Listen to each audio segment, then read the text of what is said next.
Ghosts by Marie Luise Kaschnitz. Have I ever experienced a ghost story? Oh yes, I have indeed. I remember it very well and I will tell you it. But when I'm finished, please don't ask me any questions and do not demand explanations, as I only know exactly as much as I am relating and not a word more. The experience that I have in mind began in a theatre, specifically in the Old Vic Theatre in London, during a performance of Shakespeare's Richard II. It was my husband's and my first time in London, and the city greatly impressed us.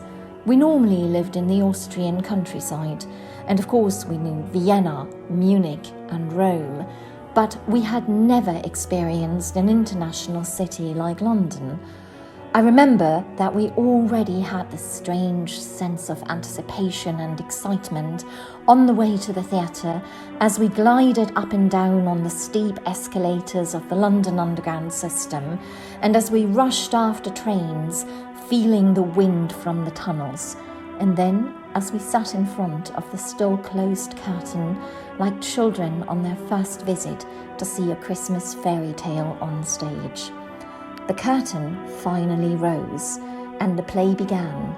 Soon the young king appeared, a pretty boy, a playboy, but we knew what destiny had in store for him, how it would subdue him, and how he would eventually be defeated, powerless of his own volition. But whilst I was immediately drawn into the play, delighted by the vibrant colours of the stage setup and the costumes, unable to avert my eyes, Anton seemed distracted, as if his attention were elsewhere. Once, when I turned to him to seek his agreement, I noticed that he didn't even look at the stage and barely listened to the dialogue. Instead, he was focused on a woman one row ahead of us, a bit to the right, who half turned around towards him a few times and whose lost profile sported a shy smile. Anton and I had been married for 6 years, and I already knew that he liked to look at pretty women and young girls, was drawn to them as a matter of fact, and liked to try out the attractiveness of his beautiful Mediterranean-looking eyes. His behaviour had never been a reason for genuine jealousy, and I wasn't jealous now, just a bit upset that Anton missed out on this experience which I considered so important.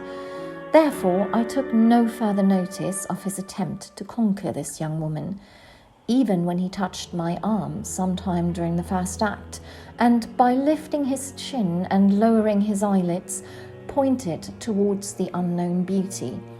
I gave him a friendly nod and turned my attention back to the stage.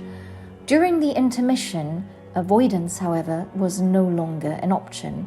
As quickly as he could, Anton pushed himself out of his seat, pulled me with him to the exit, and I understood that he and I were to wait there until the stranger passed us, provided she would leave her seat at all. At first, she made no move. We also noticed that she was not alone. Her companion was a young man who, just like her, had delicate, pale features and strawberry blonde hair. They both looked tired, almost like an extinguished candle. She's not particularly pretty, I thought, and not especially elegant in her pleated skirt and pullover that were more fitting for a cross-country walk.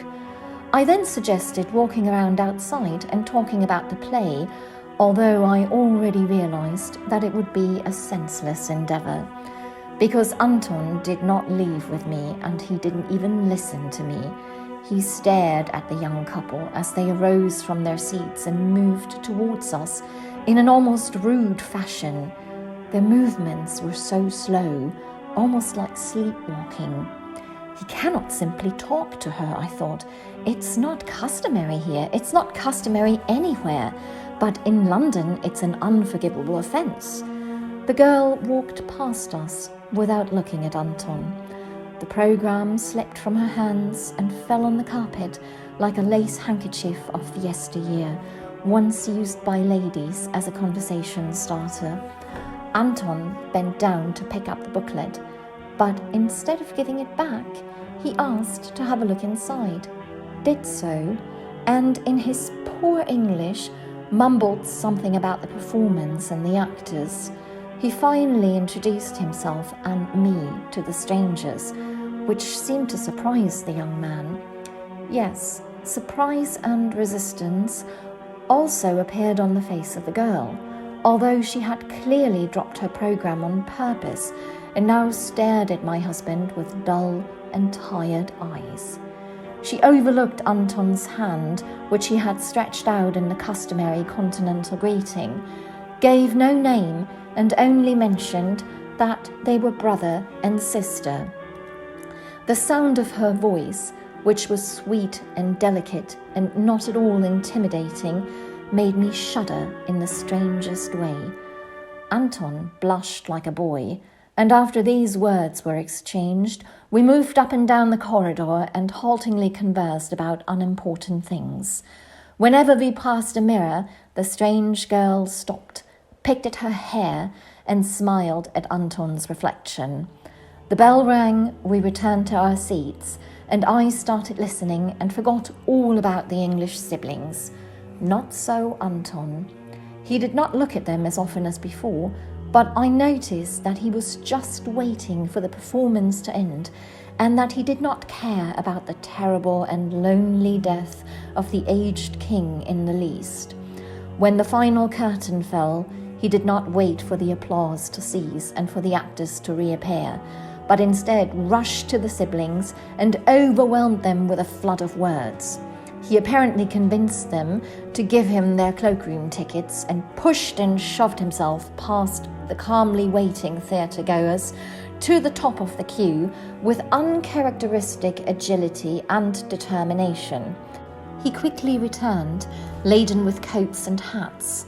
I was upset about his ingratiating behaviour, convinced that our new acquaintances would coolly say goodbye, and that I, still very much moved by the play, had to walk home subjected to a disappointed Anton's sullen mood. But everything turned out differently. After having put on our coats, we stepped outside into the heavy rain and discovered that there were no taxis. The only one that Anton, after much waving and running to and fro, was finally able to flag, had to fit all four of us. The mood was light as we laughingly squeezed into the car, and I forgot my disagreeable thoughts. "Where to?" asked Anton, and the girl said with her bright, sweet voice, "To our place." She gave the driver the address, and to my great surprise, invited us in for a cup of tea. "My name is Vivian," she said, "and my brother's name is Laurie, and we shall address each other with our given names." I glanced at the girl sideways and was astonished at how much livelier she seemed now, as if she had been paralyzed before, and Anton's and my physical proximity gave her the ability to move her limbs again. When we exited the car, Anton hurried to pay the driver, and I stood there and looked at the houses. They were all alike, small with temple-like entrances and small front gardens, all featuring the same plants. I couldn't help thinking that it must be terribly difficult to recognize one's house, and was almost happy to see that the siblings' house did have a distinguishing feature, the stone effigy of a sitting cat. Meanwhile, Laurie had opened the front door, and he and his sister were walking up a set of stairs. Anton used the opportunity to whisper to me that he knew the girl. He definitely knew her, if only he could recall from where. Once upstairs, Vivian disappeared to put on the kettle, and Anton questioned her brother about any recent trips abroad. Laurie's answer came in a halting, almost tortured manner, as if such personal inquiries were an affront, or as if he could not remember. It almost appeared to be the latter, because he rubbed his hand over his hair and looked decidedly unhappy. It's not quite right, I thought. Nothing is quite right. It's a peculiar house, so silent and dark, and the furniture full of dust, as though the rooms had been uninhabited for a long time. Even the light bulbs in the lamps were burned out or removed. One had to light candles, of which there were many, in tall silver candelabras on the old furniture. That looked pretty and made the room appear warm and comfortable. The cups, which Vivian brought in on a glass tray, were also pretty, delicate and with a blue pattern. Dreamlike landscapes decorated the porcelain. The tea was strong and bitter, as there was neither milk nor sugar. "What are you talking about?" asked Vivian, and looked at Anton, and my husband repeated his question with almost impolite urgency. "Yes," Vivian immediately responded. "We were in Austria, in..." She could not remember the name of the town and cast a confused glance at the round, dusty table. Anton pulled out his cigarette case, a flat, golden case, which he had inherited from his father, and which he continued to use despite the current fashion of offering cigarettes directly from the package. He opened it, offered, and closed it again. He put it on the table, a fact that I recalled with perfect clarity the following morning when he found it missing. We drank tea and smoked, and suddenly Vivian stood up and turned on the radio, browsing the different stations with their sound bites, and settled on soft dance music. "Let's dance," Vivian said, and looked at my husband, who immediately got up and put his arm around her. Her brother made no attempt to ask me to dance, and we remained seated, listening to the music and watching the couple that moved back and forth in the large room. I suppose English women aren't so distant and frigid after all, I thought, and already knew that I meant something else, because this strange girl seemed to exude a sense of coldness, paired with an odd air of greed, as her hands grabbed onto my husband, appearing like suction cups on a climbing plant. Her lips moved silently, as if they expressed desperate calls for help. Anton, who back then was still a strong young man and a good dancer, appeared not to notice his partner's bizarre behaviour, and he watched her in a calm and almost loving manner, whilst occasionally glancing at me in the same way, as if to say that there was nothing to worry about, that this was nothing but a passing fancy. Although Vivian was light and thin and glided across the floor with him, this dance and the accompanying music, which appeared never-ending, seemed to exhaust him greatly. Only the rhythm and the melody changed, and his forehead was soon covered with rivulets of sweat. Every time they passed me by, I could hear his heavy breathing, which sounded almost like panting. Laurie, who had been sitting by my side almost unmovingly, suddenly began to drum his fingers and a teaspoon to the beat. He even used my husband's cigarette case to accompany the rhythm, which gave the music a sense of breathless urgency that I found frightening. A trap, I thought. They lured us here to rob or kidnap us, immediately followed by, "What a silly idea! Who are we? Unimportant strangers, tourists, theatre-goers who have nothing but a bit of money to go out to dinner following the performance." I suddenly felt very sleepy and yawned behind my hand. Hadn't the tea been extraordinarily bitter? And hadn't Vivian brought out the tray with the tea already poured, so that some sleeping potion could have been added to our cups, but not to theirs? Home, I thought, back to the hotel, and searched for my husband's eyes. However, he didn't look at me. His eyes were closed, whilst his partner's delicate face had sunken on his shoulder. "Where is the telephone?" I asked rather rudely. "I want to order a taxi." Laurie reached behind himself and grabbed the telephone, which was on top of a wooden trunk. But when he raised the receiver, there was no signal. Laurie regretfully shrugged his shoulders, but the movement had caught Anton's attention. He paused and took his arms off the girl, who looked up at him in a confused way, swaying like a fragile flower in the wind. "It is late," my husband said, "and I'm afraid we must go now." To my surprise, the siblings did not disagree, and after exchanging a few polite and friendly words, with which we thanked them for a lovely evening, Laurie brought us to the door. Vivian remained at the top of the stairs, making almost bird-like sounds that could mean anything or nothing. A taxi stop was nearby, but Anton wanted to walk a bit. At first he was silent and exhausted, but suddenly he started a lively conversation. He had surely seen the siblings somewhere, and not long ago, probably in Kitzbühel in the spring, and that was a difficult name to remember for foreigners, so it should come as no surprise that Vivian had not been able to recall it. He even had a specific scene in mind. It occurred to him whilst they were dancing. A mountain road, and exchanged glances from one car to another. He had been driving by himself.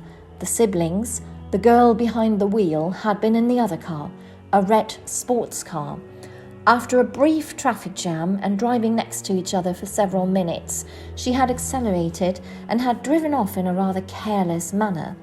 "Wasn't she pretty and something special?" Anton asked immediately, and I said, "Well, pretty, yes, and unique too, but also a bit scary." I reminded him of the strange, musty smell, the dust, the disconnected telephone. Anton had not noticed any of this and was not inclined to talk about it now. We were both tired and stopped speaking after a while. We returned to our hotel and went to bed. The next morning we had planned to visit the Tate Gallery, and we were browsing the catalogue of the famous collection at breakfast to decide which paintings we ought to see. Right after breakfast, my husband missed his cigarette case, and when I told him that I had seen it on the table of the English siblings, he suggested picking it up before visiting the museum. I immediately thought that he must have purposely left it behind, but I said nothing. We searched for the street in a map of the city and took a bus to a nearby stop. It had stopped raining.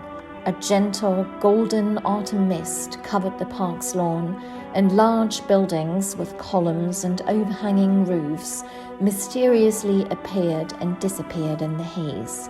Anton was in a very good mood, and so was I. I had forgotten all about last night's upsetting experiences and was anxious to see how our new acquaintances would act and look in daylight. We easily found the street and the house, but were surprised to see all the shutters closed, as though the inhabitants were still fast asleep or had left for a long journey. Nobody answered when I first rang the doorbell, and even after repeated ringing and knocking with an old-fashioned brass door knocker, no steps or voices were to be heard from inside. We finally left, but had only walked down a few houses when Anton stopped. "It's not because of the case," he said, "but something could have happened to the young people. Gas poisoning, for example. They had gas fireplaces everywhere, and he had seen one in the living room." He could not conceive of the siblings' sudden departure and definitely wanted to call police. He was no longer in the mood to visit a museum and view pictures. In the meantime, the fog had lifted, and a lovely blue autumn sky hung over the little-used road and house number 79, which was just as silent and dead upon our return. "The neighbours," I said. "One must ask the neighbours," as a window opened in the house on the right. A heavy-set woman shook her broom, releasing a cloud of dust over the asters in her little garden. We called out to her and tried to communicate. We did not know a surname, just Vivian and Laurie, but the woman seemed to know of whom we were speaking right away. She withdrew her broom and put her heavy, flower-clad chest on the windowsill, whilst giving us a startled look.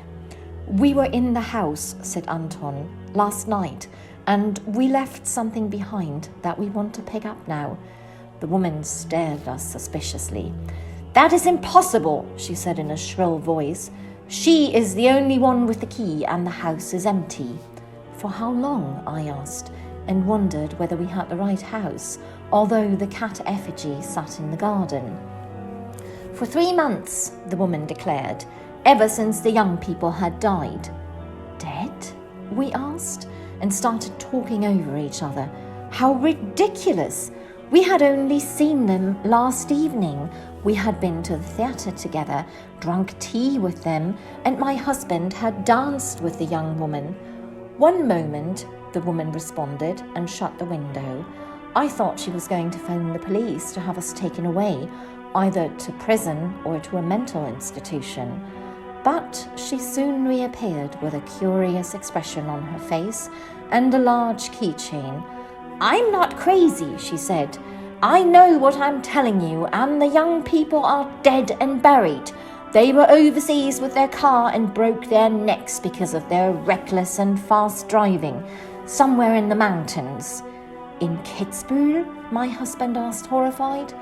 And the woman responded that this could have been the town's name, or perhaps not, as nobody could remember and understand those foreign names. She led the way up the stairs to the front door and unlocked it. We would see for ourselves that she spoke the truth, and the house was empty. We could even go through the rooms, but she could not turn on the electric lights as she had taken the bulbs with the estate manager's permission. We walked behind the woman. It smelled musty and stale, and I grabbed my husband's hand on the stairs. It was simply a different street.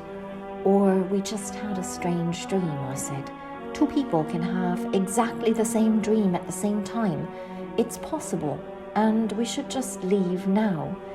"Yes," Anton said, sounding relieved. "You're right, we should not be here." He stopped and reached into his pocket for his wallet to give the woman some money for her trouble. She had already stepped into the room ahead, and we had to follow her, although we did not want to anymore, as we were now convinced that it was a misunderstanding or the product of our overactive imaginations. "Do come in," the woman said as she began opening a shutter, not completely, just a bit, so that one could see the furniture, and especially a round table with assorted chairs and a fine layer of dust. On top of the table was a single object, which was lit up by a beam of sunlight, a golden cigarette case.